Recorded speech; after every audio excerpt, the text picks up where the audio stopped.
Hi, everyone, and welcome to this introduction to tapping. This is the first in a series of self-help videos for Andersen construction employees and their families. My name is Helen McConnell, and I'll be your host. So what is this weird tapping thing? I'm going to introduce you to an idea that may help clear everything up. This is really important and not talked about all that often. The cause of all negative emotion is a disruption in the body's energy system. Our body's nervous system is electrical in nature, and just like any electrical device, we need a consistent flow of energy to get consistent emotional results. And the disruption in the body's energy system is most often caused by our thoughts about a situation or our thoughts about a condition. So just keep that in mind, thoughts and energy. EFT tapping, this thing that I'm going to teach you, is a technique that restores balance to this energy system. As balance occurs, we often notice relief, relaxation, and a reduction in pain, stress, and even trauma. EFT in this case stands for Emotional Freedom Techniques. But there are so many other EFTs in today's world that we just call it tapping to keep it simple. Tapping is based on acupuncture. We use the same meridian points, but with no needles, just the tips of your fingers. Tapping is mostly self-administered. Even young kids can do it. A practitioner does not need to be in the same room to teach or guide the technique. We often work by Zoom or by phone. In this case, you'll follow along with these short videos. And there's a growing body of peer-reviewed published research on the efficacy of tapping for dealing with a wide variety of issues. My name is Helen McConnell, and I am an EFT tapping practitioner. I discovered tapping, or maybe tapping discovered me, about 12 years ago, and I've been using it ever since. I just love it. And the first time I ever used it, I was tapping along to a video just like this.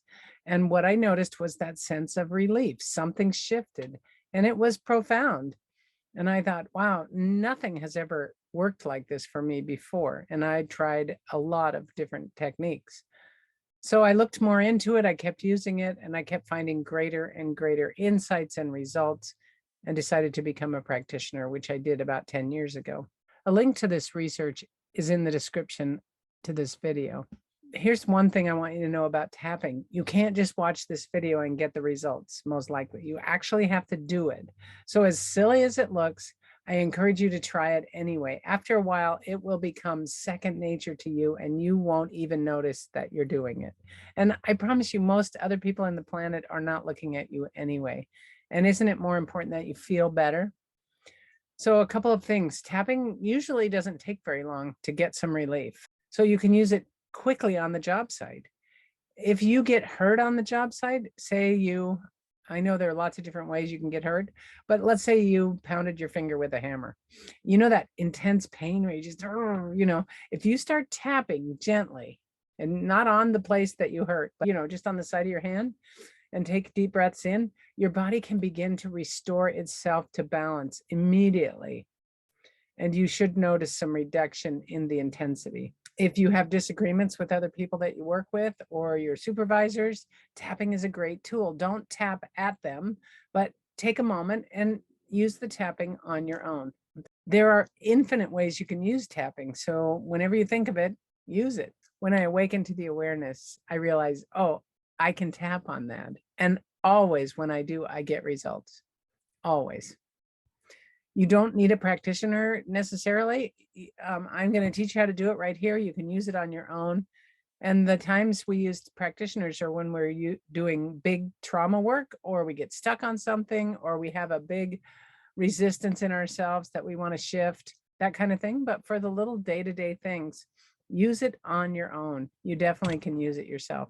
So let's go through the basic steps of tapping. First, measure the intensity of the discomfort or the problem. If you're tapping on pain, measure the pain. If you're thinking about a problem, think about the problem. If you're tapping on an emotion, focus in on the emotion. What's the intensity? We use the 0 to 10 SUD scale, subjective unit of distress, with 10 being the most intense.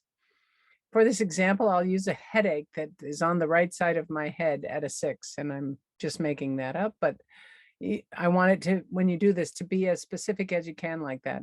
Like I have this pounding headache on the right side of my head, and it's at a 6 level intensity. The second step is to create a setup statement to include your emotion or discomfort and the phrase, I accept myself, or some other phrase similar to that as you tune into your discomfort. For this example, it would be, even though I have this headache, I accept myself. Or it might say, even though I have this pounding headache on the right side of my head at a 6, I accept myself. And if accept yourself doesn't work for you, you can say, I'm okay. Even though I have this headache, I'm okay. But accepting yourself is part of the process. So I encourage you to use that phrase, even if it's a little uncomfortable. And then we're going to tap through the meridian points while stating a reminder phrase. I'll show you the points and I'll use a reminder phrase that says, this headache. So we'll be making that setup statement while we're tapping on the side of the hand like this. You can tap right to left, left to right, doesn't matter. We want to activate this part right here between your knuckle and your wrist. There's a fleshy part here. And then we're going to say, even though I have this pounding headache on the right side of my head at a 6, I accept myself. Okay, that was the setup. Then we're going to tap around the points, starting at the top of the head, right here, top of the head. We're going to say, this headache. And we'll go to the inner eyebrow. And on all these points, you can use one hand or two hands. I usually just use one, but whatever feels right to you. We go to the inner eyebrow right there and say, this pounding headache, side of the eye, right over there on the edge of the eye, this pounding headache. And then we go under the eye, one hand or two, on the right side of my head, under the nose, at a 6 intensity. On we call it the chin point, but it's really right below your lower lip. This headache. And on the collarbone, find your collarbone, clavicle bones right there. Say, this headache. And the final point is under the arm. You can reach under like monkey style. You can reach across like this headache, right about one hand width down from your armpit. Okay, this headache. And that's one full round, and that was kind of choppy because I was teaching it to you. I'll go over it one more time, but then you just take a gentle deep breath in and out. All right, so let's do that real quick again to reinforce what we did. Okay, so and I encourage you to tap along and repeat after me on the side of the hand, even though I have this headache, and you can say that. On the right side of my head, at a 6 intensity, I accept myself. We'll do it 3 times. That's the ideal way to start. Even though I have this pounding headache on the right side of my head,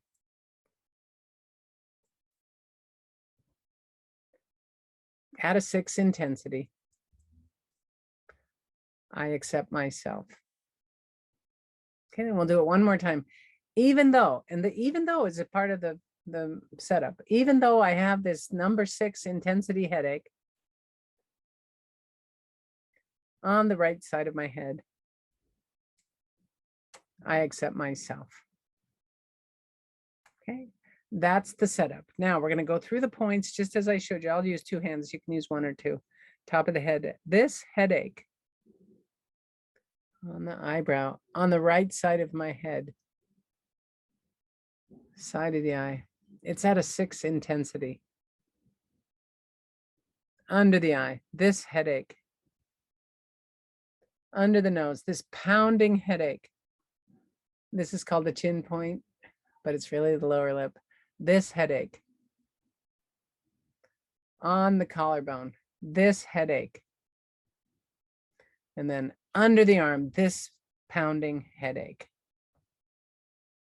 Okay, and you just take a gentle breath in and out. And that's 1 round. We just did 1 round. Now, we're going to check for results. After each round of tapping, which is what we just did, re-rate the intensity of your original discomfort using that same 0 to 10 scale. If you're tapping with young children, you can use small, medium, and large, or hands this wide scale. And for some kids, we just don't even use the number. It's not really important for kids. If you tap 2 or 3 rounds with very little movement in intensity, it's likely that the target of the tapping needs to be different. In other words, this headache, sometimes we're targeting the wrong thing. Like we know that we're really angry or something like that, and you want to move to the more correct target. Try changing the target slightly. So for example, if you've been tapping for this pain on the right side of your head and nothing's shifting, try asking yourself, what does this pain in my head keep me from? And tap on that. Like if it's keeping me from concentrating, it's keeping me from coming up with a solution, it's keeping me from working, it's keeping me from being kind, whatever it is, then you can tap on that. So for example, I might say, even though this pain in my head keeps me from going to work, I accept myself. And then you can go through the whole round again and check again. As simple as tapping is, there is an art to it that may not come to you overnight or ever. That's okay. Just keep using it for yourself. You will likely get results. Be as specific as possible and measure any changes in your discomforts. Always measure. You keep going back to that 0 to 10 scale and see if it's still at whatever it was before. And that statement, I accept myself even though I have this headache, I accept myself. If that doesn't feel true to you, try saying that particular phrase anyway, because it's an important part of the technique process. And like I said, you can change it to, even though I have this headache, I'm okay, or I'm an okay person, something like that. The idea of acceptance is a big part of it. Tapping is so simple and yet so powerful. I personally have taught this technique to thousands of people, including school-age children, first responders, inmates at the men's high security penitentiary in Salem, people in the corporate world, nurses, doctors, therapists, and more. Remember, you won't get it wrong. It doesn't take long, and the results can be measured. The results from tapping are usually permanent, at least at some level. I've seen permanent relief from chronic pain and tension, permanent resolution of trauma, and permanent shifts in people's relationships, creativity, finances, and more. When you're tapping on your own at home, you may find you get relief from stress on Monday and that it's back on Tuesday. And this isn't because tapping doesn't work, but rather because there are more aspects of the problem that need to be tapped on.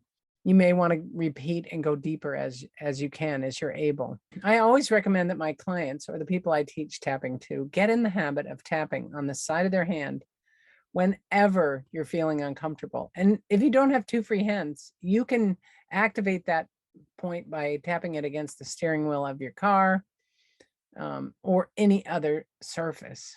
I recommend the handle of the shopping cart. You can tap the side of your hand against that, and that activates that meridian point. And even if you're not uncomfortable, but you're sitting at a red light, for example, just tap. Tapping does not stuff away emotions, but rather allows emotional energy to flow and move out of your body. So I'm giving you an overview, and you can begin tapping and getting relief right away. I'm always learning new stuff, even though I'm a professional tapping practitioner. I hope there will be some of you who decide to make tapping a part of your self-care routine. 5 or 10 minutes a day can make a huge difference in your life. So here are some key points to remember. With tapping, we always bring up the negative emotion, thought, or feeling. Sometimes people will say to me, I don't want to say that negative thing out loud, but by acknowledging the negative, we activate the energy disruption, the one I talked about, and we tap to smooth it out. If we don't acknowledge the negative, it's still there and we haven't dealt with it. And it will eventually make its way to the surface. So we want to bring it up as soon as possible. Emotions are an inside job. This is really key and highly misunderstood in our culture. No one else is making you feel the way you feel. Like a lot of times we say, oh, my boss makes me feel blah, blah, blah. No, you are responsible for your reactions to your emotions. Once you become aware of this, your life will change for the better and it'll change drastically. So I encourage you to use tapping for 5 to 10 minutes a day. There's a video called Recommendations for Making Tapping a Part of Your Day, and it's a video in this series. You can check that out. Yeah, our goal with tapping is to experience relief and freedom. It's not about trying to make something go away. And I know that sounds counterintuitive, but let's say you have pain. We didn't tap and say, I just wish this pain would go away. We just observed the pain. And by doing that, we will likely experience relief and freedom. And never do your tapping at someone. You don't tap at your partner and say, even though my partner makes me so angry, or I'm so angry at my partner. Never do that. Never, ever, ever. It's not helpful. It's less than helpful. It's quite destructive, actually. So you just do your tapping privately on your own, go in the bathroom, sit in your car, whatever, but don't do it at someone. And if you're fortunate enough to be able to tap with your kids or your grandchildren, let them create the words and phrases. Don't try to fix them or make them feel better. That's a disrespect of their feelings. Let them learn to self-soothe using this technique and create an atmosphere of safety for them to tap in. And for really young kids, we use really simple phrases. They may not be able to give you the phrase, but we use super simple phrases. And sometimes we have kids take a stuffed animal and use it as a surrogate, and they can tap on their stuffed animal instead of themselves. And when they do that, they still get the results. You probably would too, but it's easier for kids to do that. And one last point, if you're diligent, you can gain a lot of emotional freedom on your own. However, there will come a time sooner or later when you can't get any further without help. This is true for everyone. Even I have my own tapping practitioner. And when you get to that point, if I can't get any further, that's when it's good to call for help. It doesn't mean there's anything wrong with you. It just means your mind isn't allowing you to see what it really needs to see. If you need further tapping resources or assistance, please contact me, Helen at helenmcconnell.com.